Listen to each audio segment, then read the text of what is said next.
Hi, my name is Gerry Bruin. I'm one of the threat specialists here at Adarma, and today we're going to talk about the risks and threats to the upcoming UK election.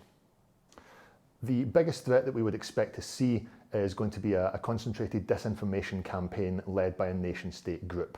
Most likely we would expect this to be from Iran, China, or more likely Russia.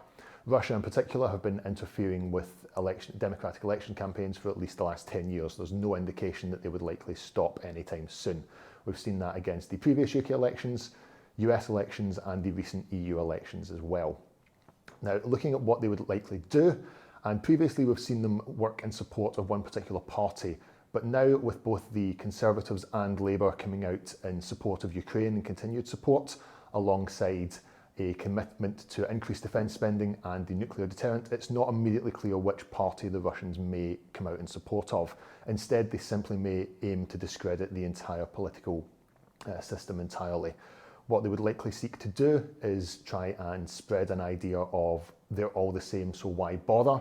And most often their intent with this is to undermine the entire democratic process. Now, importantly, to achieve this, they don't have to interfere with the election directly in terms of the voting.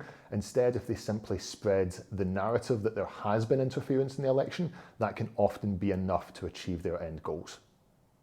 A key threat that people should keep in mind is how easy it can be to create fake websites to spread disinformation.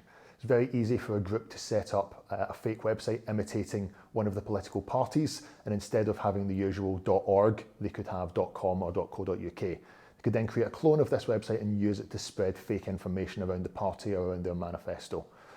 Recent advancements in AI technology have enabled a new kind of attack using voice and video deepfake. And recently, David Cameron, the Foreign Secretary, has fallen victim to one of these AI-enabled social engineering attacks, talking to who he believed to be a former president of Ukraine. And this was not, in fact, the case. Now, these kind of attacks can allow threat actors to obtain voice and video clips of politicians, which potentially could be weaponized and used to fund a disinformation campaign. The cybercriminal ecosystem presents a constant threat to organisations globally, and the upcoming election may present an opportunity for these groups to increasingly target UK political parties and government organisations.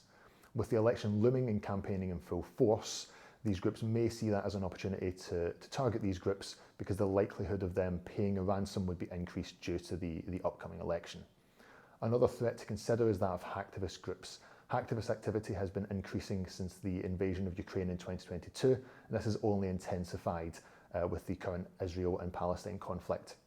While these groups tend to stick to low sophistication DDoS attacks, they are likely to target UK political and government entities during the election, and this can have serious reputational damage to their targets. One of the opportunities that the election will present to threat actors is around phishing. Phishing is already one of the biggest risks that we have in the cybersecurity community, and this is a great opportunity for threat actors to exploit that even more. We're in a situation where the public will generally be receiving information from political parties that they wouldn't normally expect. So an email coming in with an attachment claiming to be a summary of a party's manifesto might slip past the normal safeguards that a person would have against phishing. Once the election is complete, there will normally be a large movement of personnel, particularly in the case of the ruling party changing. So if someone is coming into a new post, they're receiving a lot of emails with introductions and new accounts, slipping a phishing email into that already chaotic environment is much, much easier than it would be normally. Some of the key things that individuals can do to maintain their cybersecurity during the upcoming election really is just focusing on that good cyber hygiene that we would want anyway. The election presents a great opportunity for threat actors to deploy phishing emails. As such, individuals should be extra vigilant when looking at the emails that they're receiving, particularly if it's coming from a political party, a news source, or an academic journal. Make sure that any links or email attachments within it are what you would expect them to be. Similarly, if you're looking at any news sources, make sure that you're using good, trustworthy news sources and that you're verifying and fact-checking against multiple sources as well.